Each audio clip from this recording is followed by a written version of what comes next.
February 4th, 1850. Work was just starting at the Hay Street printing press in New York City.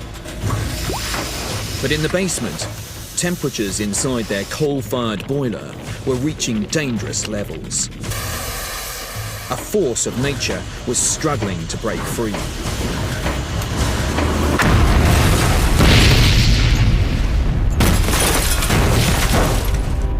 At 7:45, a huge explosion tore the building apart. Dozens were killed and many more injured. The boiler had overheated and exploded.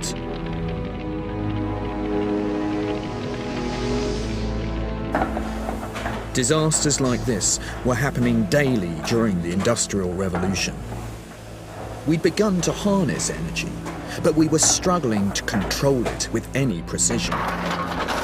It's perhaps not surprising. After all, what is energy? Such an intangible thing to measure and understand. In this series, I've been exploring how we use measurement to quantify every aspect of our world, creating a system of 7 fundamental units which have become the building blocks of modern science. From time and distance to temperature and mass, I want to understand how we've imposed order on the universe with these basic units of measurement, and how through history, each step forward in precision has unleashed a technological revolution. This program is all about energy, a difficult and dangerous force that comes in many forms. The quest to describe this mysterious power with a few simple units has been a challenge for the greatest of minds. But it has also had the most profound consequences for the way we live. This is the story of light, heat, and electricity.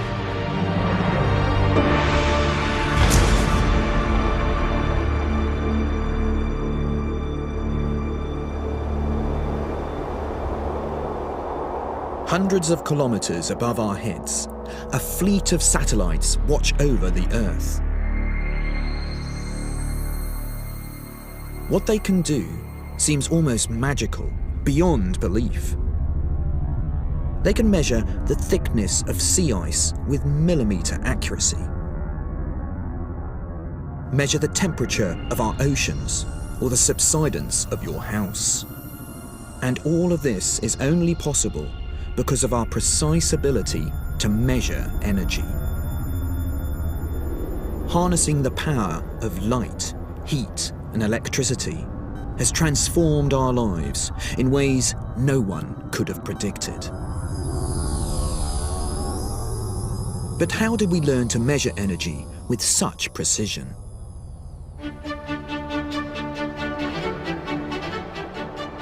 Until the late 17th century, no one really understood anything about energy. Heat was considered a strange, invisible fluid. Electricity, a frightening and incomprehensible force of nature.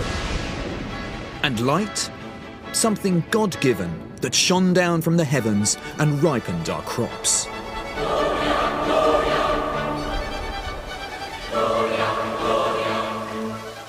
It took the brilliance of Isaac Newton to revolutionize the understanding of energy, making the intangible tangible. And it started with light. The year was 1665, and as the plague took hold of Britain, Newton fled his rooms at the University of Cambridge for the safety of his country retreat. He came here to Woolsthorpe Manor in Lincolnshire, and it's here that it's thought that he came up with a series of experiments that would change the way we think about light forever.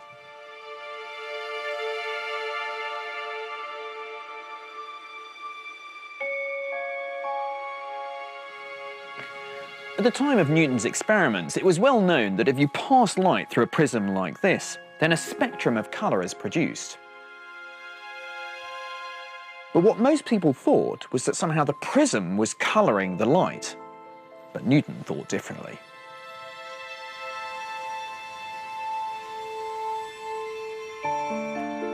He wrote in a letter to the Royal Society, Having darkened my chamber, I made a small hole in my window shuts to let in a convenient quantity of the sun's light. I place my prism at his entrance.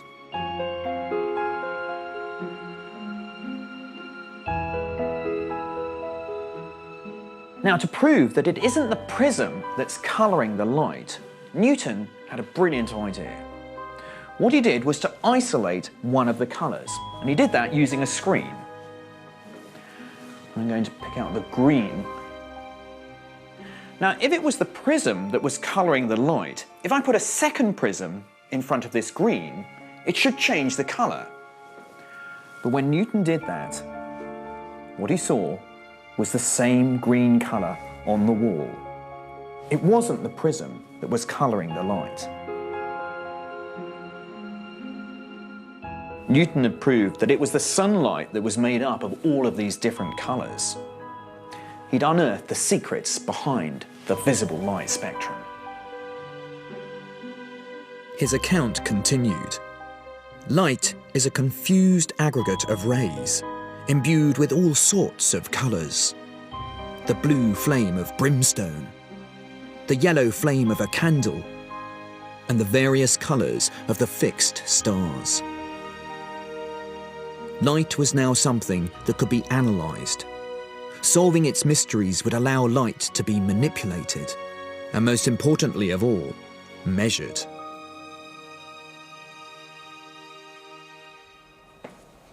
Hypersensitive and extremely secretive. For years, Newton didn't mention the experiment to anyone.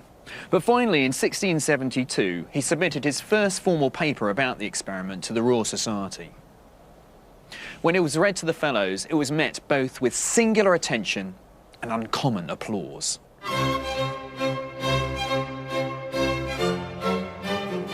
This experiment sowed the seeds for the age of enlightenment, the age of science. When Newton discovered the visible light spectrum, what he didn't realise was that there was also light that he couldn't see. And we call it infrared. Over 100 years after Newton's discovery, astronomer William Herschel stumbled upon these invisible rays. Experimenting with the visible light spectrum, Herschel began taking the temperature of all the different colours. To his astonishment, when he placed the thermometer beyond the red, the mercury began to rise.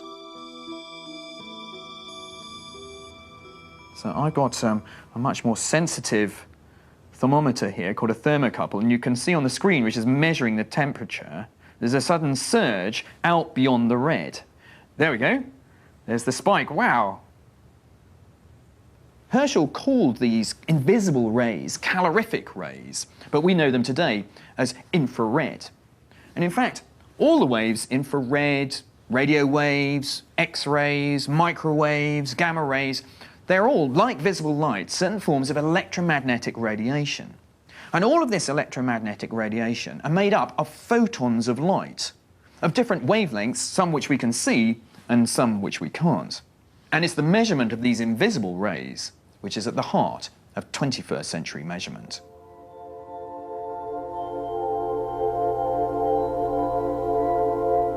If light is made up of wavelengths of photons, what is heat? For millennia, this question remained a mystery. But its nature can best be seen using a heat-sensitive camera.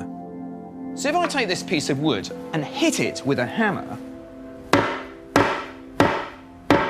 then the infrared camera is picking up a change in temperature. It's getting hotter. So the mechanical energy of the hammer is causing an increase in heat. To understand what is happening in the wood, I've come to meet heat expert Michael de Podesta. Heat is the motion of molecules. Everything around you right now, inside it, the atoms and molecules are moving. They're moving very, very fast. Each of those fat globules is being bombarded by the atoms around it. Okay, so I can't see the atoms, but what I'm seeing is the effect that those atoms and the heat which is the movement of those atoms, has on the globules of fat. Exactly so. Heat is a type of energy. It's the energy that's tied up in the motion of the particles. But temperature is a measure of their speed.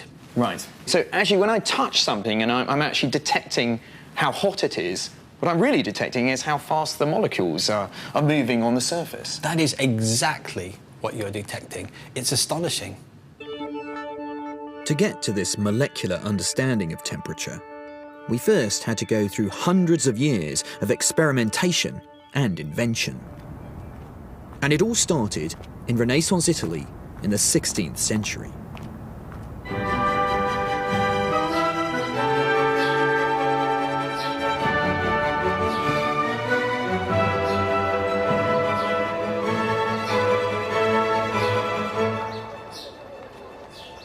Using touch, or seeing how the colour of something changes as you heat it up, was about the only way we knew how to measure temperature for thousands of years.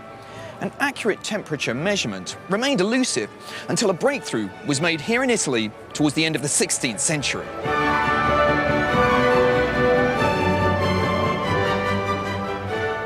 And that moment came from the father of modern physics, Galileo Galilei. He revolutionized so many different areas: astronomy, physics, mechanics, and my own subject of mathematics. But for me, the really big surprise is that Galileo was one of the first to come up with a way of measuring temperature. At the time, he was reading a recently translated text by an ancient Greek mathematician and engineer, Hero of Alexandria. And it's thought that Hero's ideas inspired Galileo to look at temperature. Galileo invented what was then called the thermoscope. It was wildly inaccurate, but it was the world's first thermometer. A friend observed Galileo's groundbreaking experiment. He took a small glass flask, about as large as a small hen's egg, with a neck about 2 spans long and as fine as a wheat straw, and warmed the flask well in his hand. When he took away the heat of his hands from the flask, the water at once began to rise in the neck.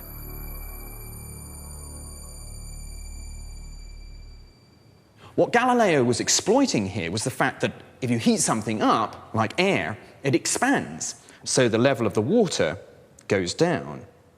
And if I take my hands off and let the flask cool down, then suddenly the level starts to go up again. So suddenly we had the first way of measuring the temperature instead of using our hands or our eyes. Intrigued by the practical possibilities of temperature measurement, esteemed physician Santorio Santorio began making his own thermoscopes. He'd noticed that when his patients were feverish, they felt hotter than usual, and he wanted a way to prove it. He gave the thermoscope a scale, and for the first time recorded the temperature of a patient's mouth. But because it was open-ended, it was highly inaccurate, the results varying according to local air pressure. Over the next few years, Florence became a hotbed for thermometer experimentation. In 1657, the Medici family set up and funded the Accademia del Cimento, known as the Academy of Experimentation. Their motto was, "Proving and proving again," and temperature measurement was all the rage.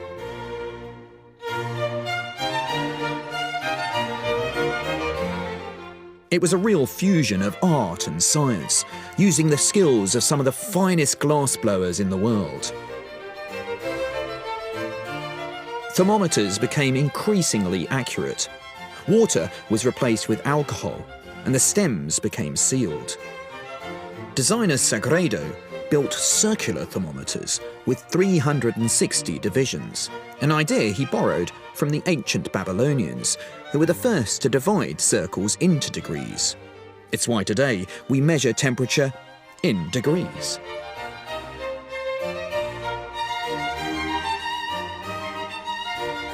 Having a thermometer became the height of fashion for any thinking man. The intangible had become tangible. By the end of the 18th century, we didn't really understand what temperature was, but we did have a means of measuring it. As for light, the opposite was true. We understood what it was, but we couldn't measure it. However, the study of the other great form of energy, electricity, was in its infancy. For thousands of years, lightning and strange tales of torpedo rays were the only manifestations of this awesome force that we knew about.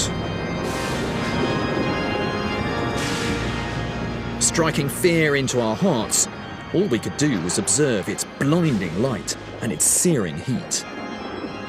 Before the 18th century, we had little idea what electricity was. We could only puzzle over the effects of static electricity, marvel at the destructive power of lightning. So how did we come to exploit and measure it so precisely? To answer that question, we have to go back 300 years to a world that was dark, cold and quiet, when the working day was determined by when the sun set, letters were delivered by horseback, and electricity was just a spectacle performed by showmen who called themselves electricians. But this was also a time when people were becoming increasingly inquisitive about their world. The 18th century was a remarkable period in the history of measurement. This was the age of the Enlightenment, when scientists were looking at the world around them with a keen eye, trying to find rational explanations for the phenomenon that they observed.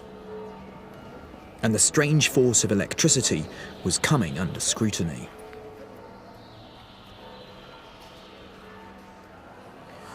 The breakthrough was made here in Pavia in northern Italy, and it was made by a charismatic and brilliant young scientist called Alessandro Volta, who became obsessed with the seemingly magical power of electricity.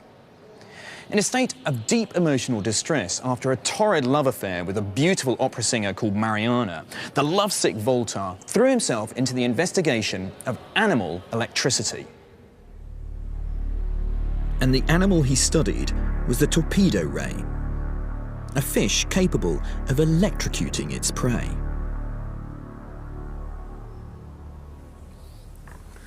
What Volta was intrigued by was what was it inside the torpedo ray that was causing this electrical shock.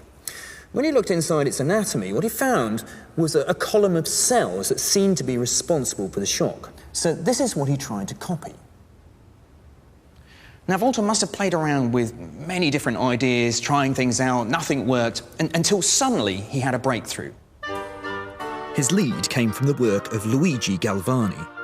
Attaching copper and iron wires to a dead frog, Galvani discovered that he could make its legs twitch. He believed he'd found a strange new force inside the frog. Volta's brilliance was realizing the phenomena was actually down to Galvani's use of two different metals. Inspired, he set about recreating the torpedo ray's cell column using alternating types of metal. First of all, he took a copper metal plate, put that one down the bottom of the pile. And then on top of that, he put a metal plate made out of zinc. And then the next ingredient was a piece of card soaked in a weak acid solution. And then that gets put on top of the zinc. So that's our first cell. And then he's going to make copies of these cells, build up this kind of pile, a little bit like in the torpedo ray. Another piece of acid. So that goes on there. Now, to test his idea, what he did was to attach a wire to the bottom copper plate, another wire to the top zinc plate, and then what he hoped was he'd get an electrical shock if he joined these two together. And to really test it, what he did was to place the two ends of the wire on his tongue to actually feel the shock. So hopefully I haven't made this too powerful. Let's try this out. Yeah, it's quite gentle, but there is definitely the taste of the fizz of electricity. And the more cells I put on top of this, the bigger the current. Now, to prove that I'm not just acting, I've got a little light bulb here, so if I attach this to one end of the wire and then to the other, there we go. The light lights up. But what's amazing about this is it's not just a spark of static electricity or the shock of the ray. This is a gentle, continuous stream of electricity. This was the first time this had ever been done. And this is what really gave birth to the modern battery.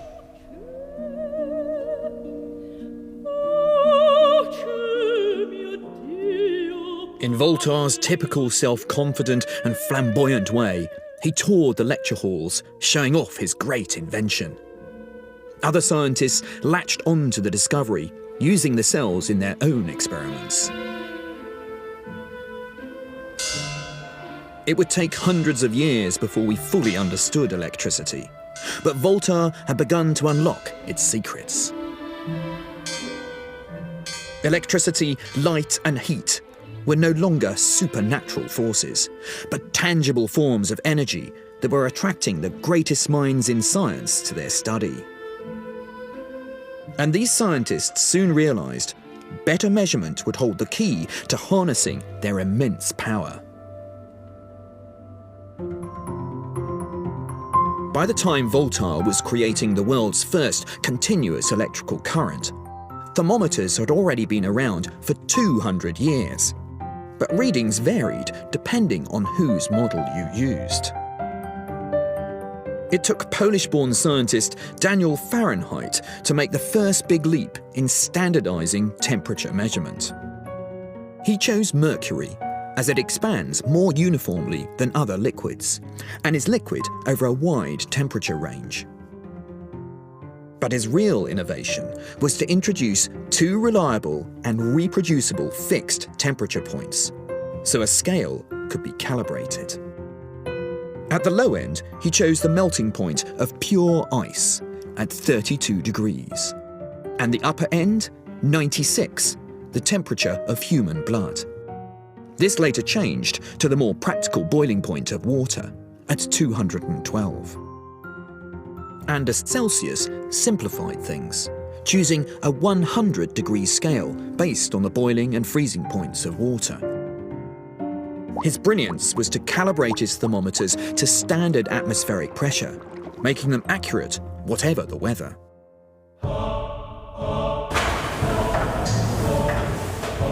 Both scales are still used today, but it took the Industrial Revolution to show up their limitations. As the demands for ever greater accuracy and range grew, the Celsius and Fahrenheit thermometers were simply not up to the job in the fast-evolving world of heavy industry.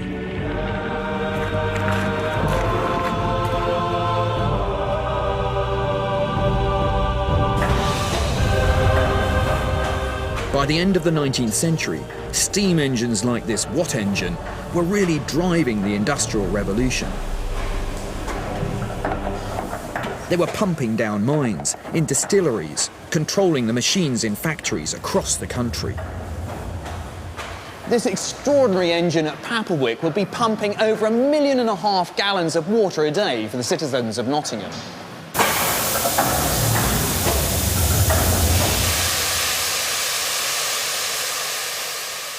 The 6 huge furnaces would use 100 tons of coal a week, shoveled by a team of 14 men working back-breaking shifts around the clock.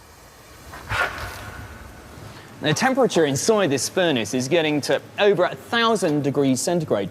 That's heating water at the back, which turns into steam, which, using some valves, drives the pumps of the Watt engine.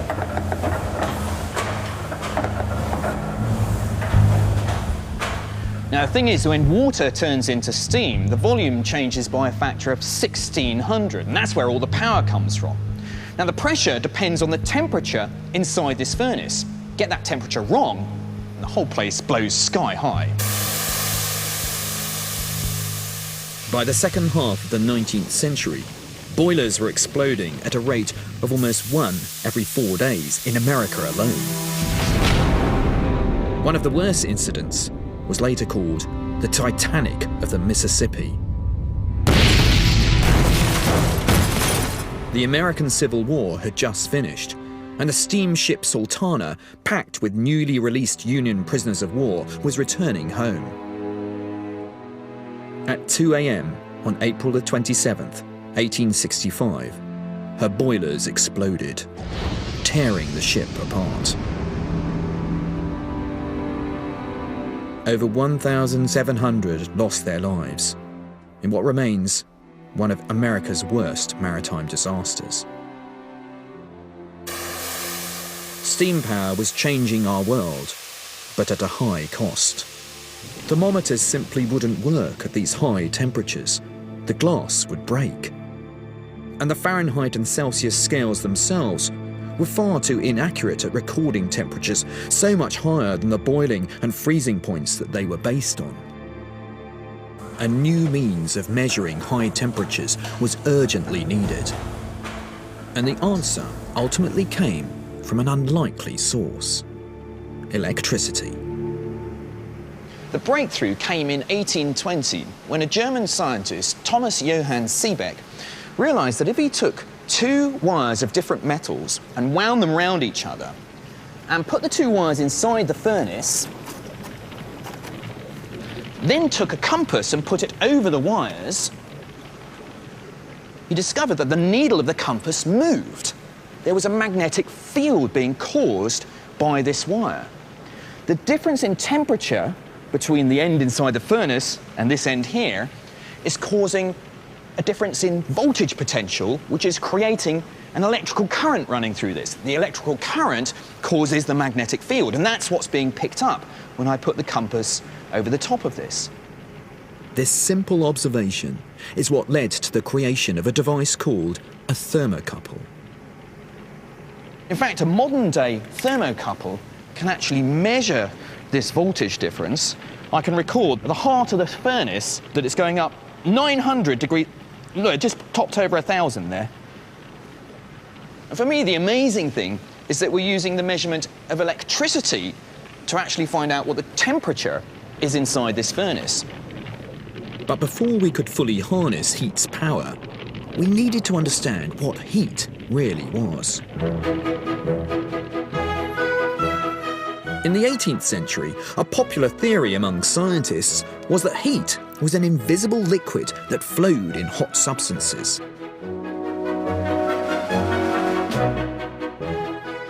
It took keen amateur scientist James Prescott Joule in 1840 to start to unlock its mysteries. And it begins in rather an unlikely place, a brewery. Rather fond of beer, Joule realised that accurate temperature measurement was crucial to making a good pint in the family brewery. He became so good at measuring temperature that he claimed you could measure it to an accuracy of 1/200th of a degree Fahrenheit. But he also worked out something else, something that was crucial for scientists to understand. He devised a simple experiment that had an extraordinary result. Placing a paddle in a tank of water and turning it using the energy of a falling weight, he found that the temperature of the water went up. He also found that if the weight fell from even higher, the water got even warmer.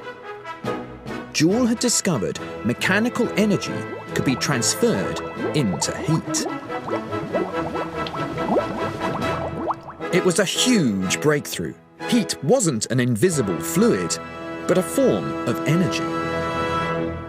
But at the time, the scientific community largely shunned his findings, refusing to believe this middle-class brewer could have anything meaningful to contribute to science. It took a chance meeting for Joule to be taken seriously. On honeymoon in the French Alps, and still obsessed with proving his theories on heat, Joule spent his time not with his wife, but at waterfalls, measuring the difference in water temperature between the top and the bottom. And it was here that he bumped into the world-renowned scientist, Lord Kelvin. Their friendship would revolutionise our understanding of heat. And inspired by the work of Joule, Lord Kelvin set about devising a new temperature scale. No longer would temperature measurement be based on the boiling and freezing points of water, but on the very nature of heat itself, energy. Performing hundreds of gas experiments, Kelvin's goal was to find the coldest temperature in the universe, and to use this as the base for his new scale. This is liquid helium, and all this movement is caused by the molecules firing around inside it. But as the temperature drops, something strange starts to happen. The molecules slow right down until they virtually stop moving. The helium is close to a theoretical temperature called absolute zero. Kelvin calculated this to be minus 273 degrees Celsius, a temperature where molecules no longer move. There is no energy, and therefore no heat. The inside of this flask is now one of the coldest places in the universe. Using absolute zero as the lower point of the scale, Kelvin had tied its base to the nature of heat. Yet to make the scale practical, what was needed was a fixed point higher up. Kelvin died before his theories were put into practice. But the scientists that followed in his footsteps chose a strange phenomena called the triple point, where a substance can exist simultaneously as a gas, liquid, and a solid. Now, the reason measurement scientists like this triple point so much is that it happens at a very precise temperature. So at this point, we see the nitrogen in liquid and gas form. And we're going to reduce the pressure. As the pressure drops, so does the temperature, and the nitrogen begins to solidify. And we should be able to get, there we go. We've now captured the nitrogen in both liquid, gaseous, and solid form. You can see this solid, kind of like nitrogen ice sitting on the top. And the gas is bubbling underneath, pushing the solid up, and the liquid below that. The old Fahrenheit and Celsius scales were fixed to the boiling and freezing points of water, which can vary enormously. The beauty of triple points is that they never vary by more than a few millionths of a degree. Now, with this idea of a theoretical absolute zero, and these triple points corresponding to different substances, nitrogen, water, finally the world had a precise scale to measure temperature. Half a century after his death, the Kelvin was adopted as the international unit of temperature measurement and tied to a fixed point more accurate than Celsius and Fahrenheit could ever have imagined, the triple point of water. With it, incredible feats of engineering were now possible. From forging metals to growing crystals, the world finally had a temperature scale it could trust.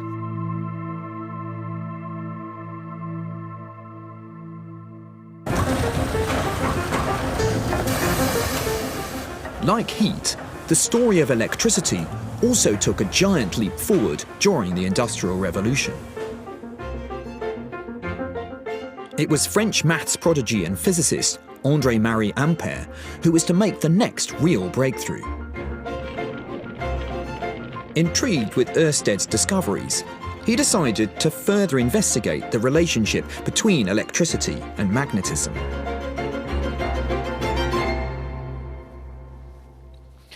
Using apparatus very similar to this, he discovered that if he passed an electrical current between two parallel wires, it created a magnetic attraction between them. Now, I've beefed up the experiment a little bit by using these coils of wire, but if I turn on the electrical current, the coils are then attracted to each other. And the key thing for us is that greater the electrical current, so if I beef that up a bit, the greater the magnetic force between them. Ampère had found a new way to measure electricity.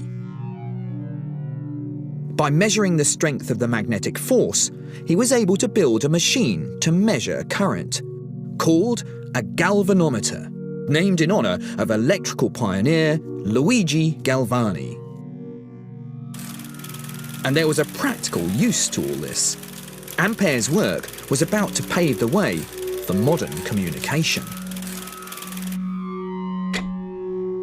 The first telegraph systems were basically a wire with a galvanometer stuck at each end. They worked by sending pulses of current down a wire, which then deflected these needles. Messages could now be sent at a speed of about 6 words a minute. But it took a grisly murder for this newfangled invention to be taken seriously. In 1845, John Tawell poisoned his lover, Sarah Hart, with a deadly drink of prussic acid. Fleeing the scene, he jumped on a train to London. The alarm was raised and a telegraph message sent to Paddington Station. A murder has just been committed at Salt Hill, and the suspected murderer was seen to take a first-class ticket to London by the train which left Slough at 7:42 p.m. He is in the garb of a Quaker. The message took 10 minutes to get to London. The train took 50.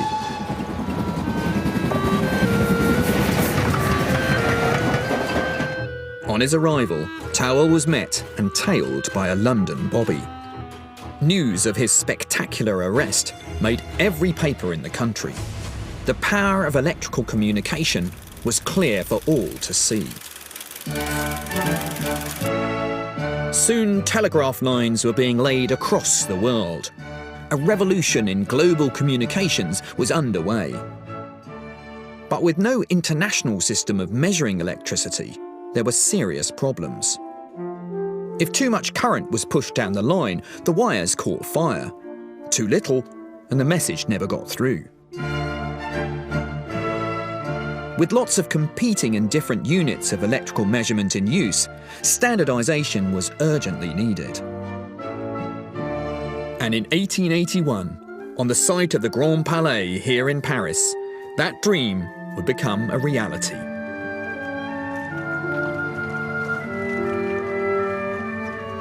It was at the first Congress of Electricians, attended by 250 people from 28 different countries, that the ampere, the volt, the ohm and the farad were finally defined. Ultimately, it would be the ampere that would become the international unit for electricity. Finally, the world had a standard for accurately measuring electricity. As the brains of the electrical world met behind closed doors, the French public were being treated to the greatest exhibition of electricity ever seen. All along the capital's tree-lined avenues and in the exhibition halls, the latest electrical lighting, trams, telephones, generating systems, signalling devices would have been gathered for the Congress and the whole world to see. It must have been an extraordinary sight. In fact, onlookers described it as a great blaze of splendour. It really marked the spirit of the age, the spirit of innovation and invention. But it was a young American engineer and entrepreneur who stole the show that year. His name was Thomas Edison. In 2 enormous rooms filled with crystal chandeliers and hundreds upon hundreds of lights, the crowds were dazzled and amazed.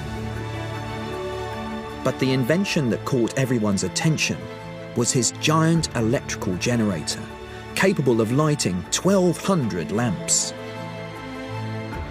With it were plans for the first complete electrical supply system. A system that would bring together the power of heat, electricity and light for the very first time. At its heart would be a steam-driven power station that would supply enough electricity to light over 100 businesses and private houses. Edison was about to light up our world.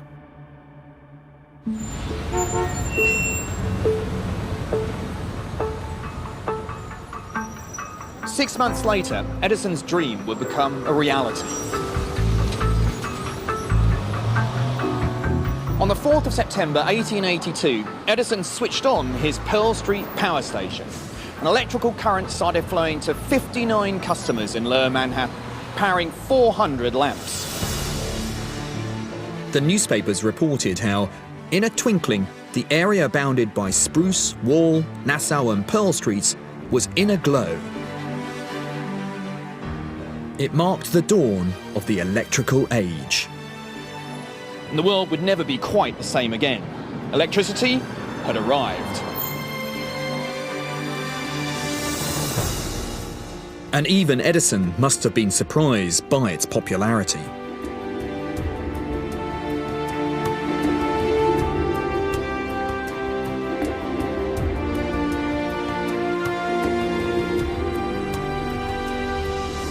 Within 2 years, demand for Pearl Street electricity had rocketed tenfold. Electricity soon became a household commodity, like buying a load of coal or a box of matches, at least if you could afford it. The next great challenge was measuring how much people were using. But the galvanometer and the units defined in Paris couldn't do this. Edison could have charged his customers based on the number of lamps they had. But soon he realised this was not a profitable way to do business. What he needed was a way to measure current usage over time. And his solution was to use the principles of electroplating. Edison's first electricity meter basically consisted of a glass jar with 2 copper plates suspended in a copper sulfate solution. Now, as I pass electricity through the cell, then what happens is that atoms transfer from the solution onto the plate, making the plate heavier. Now, the key point here is that the total mass of copper deposited on the plate is directly proportional to the total current running through the system. So now, if I switch off the electricity and we take the plate out, you can see here the copper that's been deposited. Now, the amazing thing for me is that instead of measuring this rather elusive property of electricity, we're actually just measuring a change in weight. Finally, Edison had a way to charge his customers for the amount of electricity they'd used. He'd send out one of his employees to visit the cells, they'd take out the plates, measure the change in weight, and the customers would be billed accordingly. Now, it wasn't a brilliant system, but at least it was a system for measuring the amount of electricity that had been used.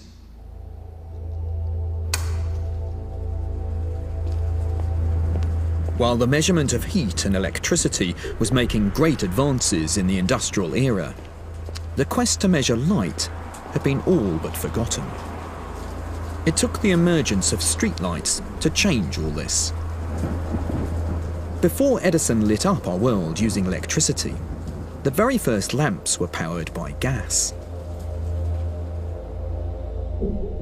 It was the beginning of the 19th century. Theft was on the rise, and murder was commonplace. There was a desperate need for safer streets. And that came with the installation of the first public gas lights here in central London in 1807. Demand for this newfangled gas lighting soared, and soon unscrupulous companies were cashing in, selling low-quality gas at high-quality prices. The outrage that ensued forced the government to introduce a new measure for light intensity. It was called candle power, and it was based on the brightness of a special candle made out of beeswax and the naturally occurring oil taken from the head of a sperm whale. The spermaceti candle. The new unit was to be the light produced by one spermaceti candle, weighing 1/6 of a pound and burning at a rate of 120 grains per hour. It was the world's first attempt to try and produce a standard measure of light intensity, but it was still very arbitrary. Light inspectors would go out, hold up greasy bits of paper, trying to compare the brightness of light coming from gas lamps to those of a candle. And it had a fundamental problem that still haunts the measurement of light intensity to this day. It depends entirely on our own perception of light.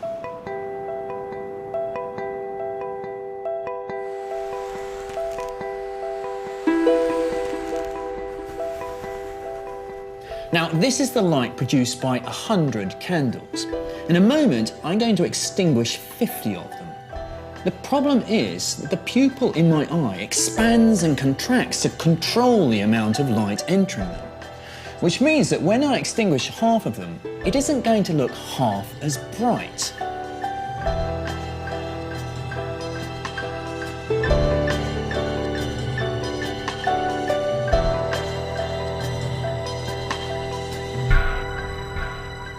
Now, although the camera is recording a lower light condition, to my human eye, although I've got half as many candles, this looks as bright as it did before.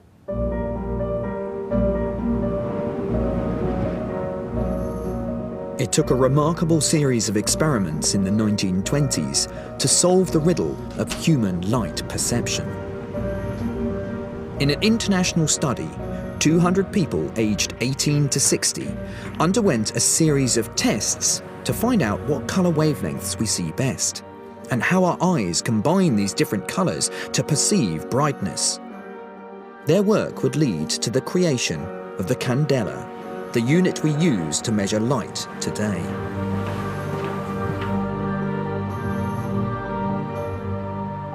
Here at the National Physical Laboratory, Dr. Nigel Fox can show me how unreliable my eyes are as a means of measurement.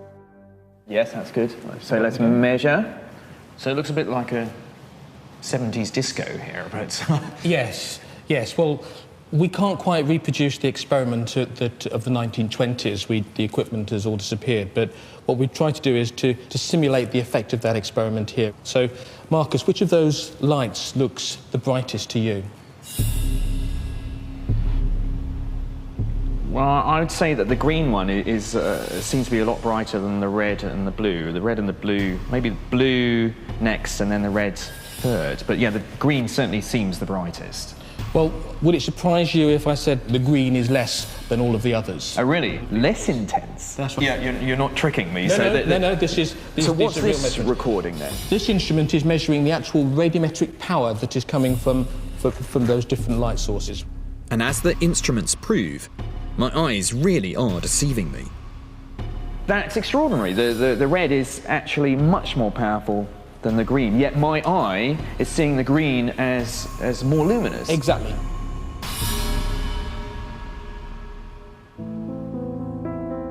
The 1920s tests revealed not only that our eyes were much more sensitive to yellowish-green light, but that our age and sex also affect how we perceive the brightness of light. Compiling their results, the scientists came up with an average human perception of brightness. It's roughly equivalent to how a woman in her late 20s sees light. To this day, the definition of the candela remains locked to these findings. I can understand the need for the candela. I mean, having a unit of measurement which measures how the human eye sees light is clearly useful. I mean, take this traffic light that's coming up. I want to know that it's bright enough that I'm going to see it, but not so bright that it's going to dazzle me. The same applies to the car headlamps, street lamps, lights in our home. The list is endless.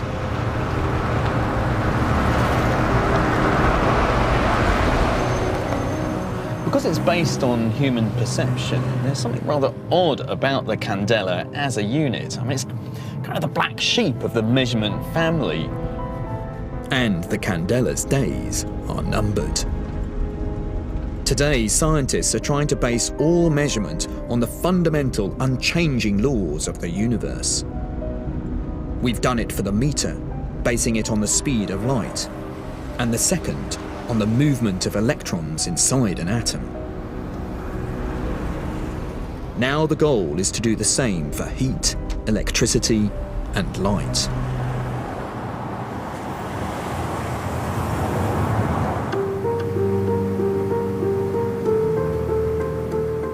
Today, just as during the Industrial Revolution, our ability to measure these energy units is failing to keep up with the demands of industry.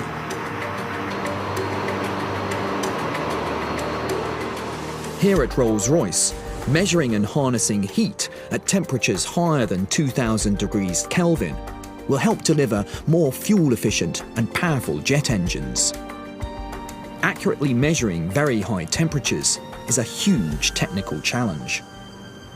This is the high-pressure turbine blade. This is the first rotating component that the gas stream would encounter coming down from the combustor.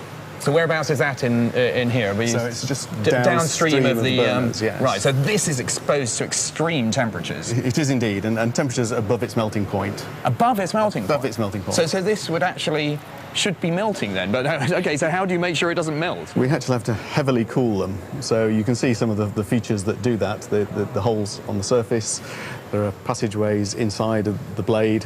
Finished items would have a coating on them as well, a thermal barrier coating, a ceramic layer, which also takes a lot of the heat away. Despite state-of-the-art thermocouples, computer modelling and thermal paints on the turbine blades, the experts here can only achieve an accuracy of about 4 degrees Kelvin. Better accuracy isn't just a technical problem. The Kelvin scale itself loses accuracy the higher temperatures get.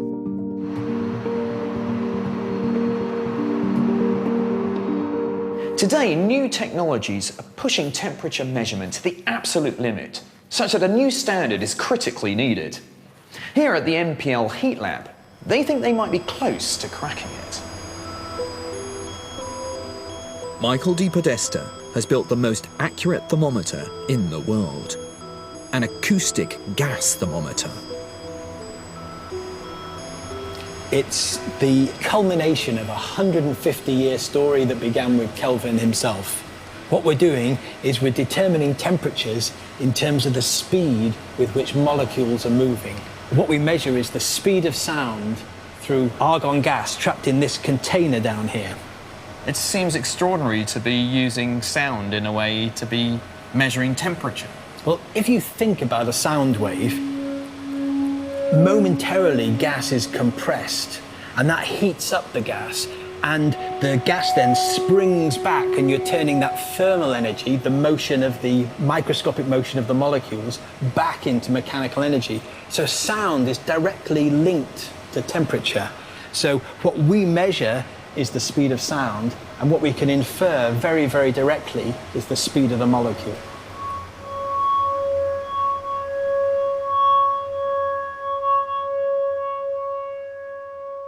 If it's successful, the acoustic gas thermometer will be as revolutionary for the measurement of heat as the atomic clock was for time.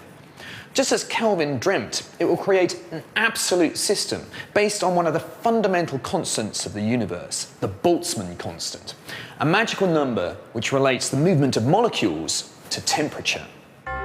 When that happens, temperature will join the meter and the second in being tied to a universal constant of nature. And with it will come incredible precision. With devices capable of measuring accurately at temperatures hotter than the surface of the sun. It will give us greater control of heat, making engines more efficient and economical. Incredibly, in a lab just down the corridor from the acoustic thermometer, another breakthrough is underway.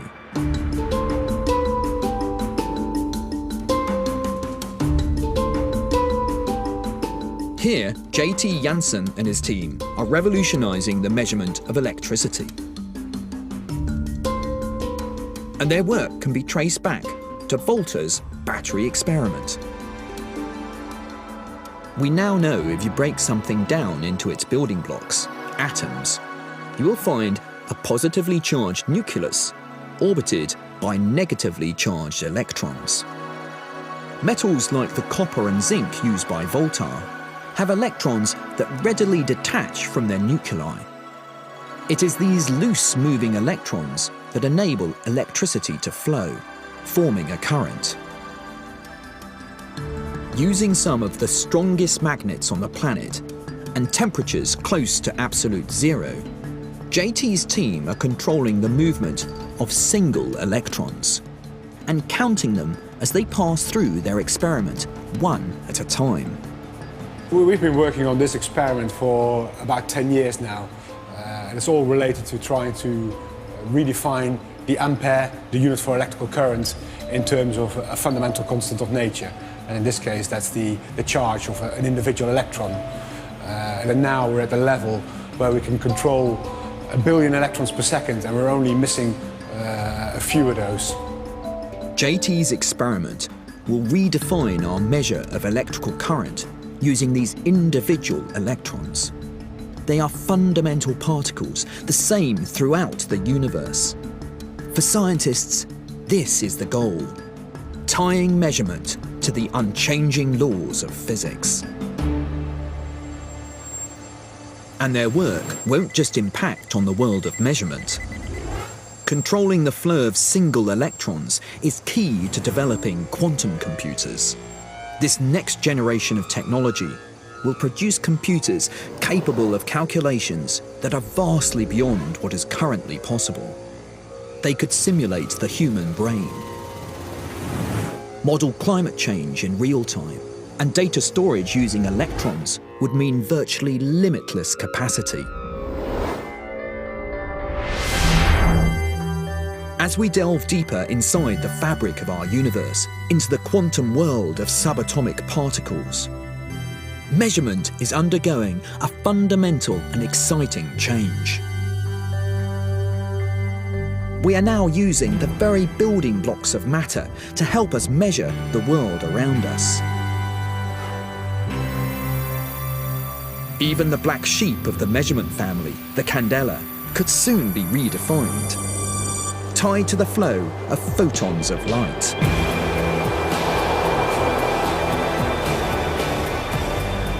What started with our senses and crude guesswork is now getting down to the smallest building blocks of the universe, as our human urge for ever greater precision drives us forward. Measurement has changed the course of science and civilization. Now, as the quantum age approaches, our world is set to change once more.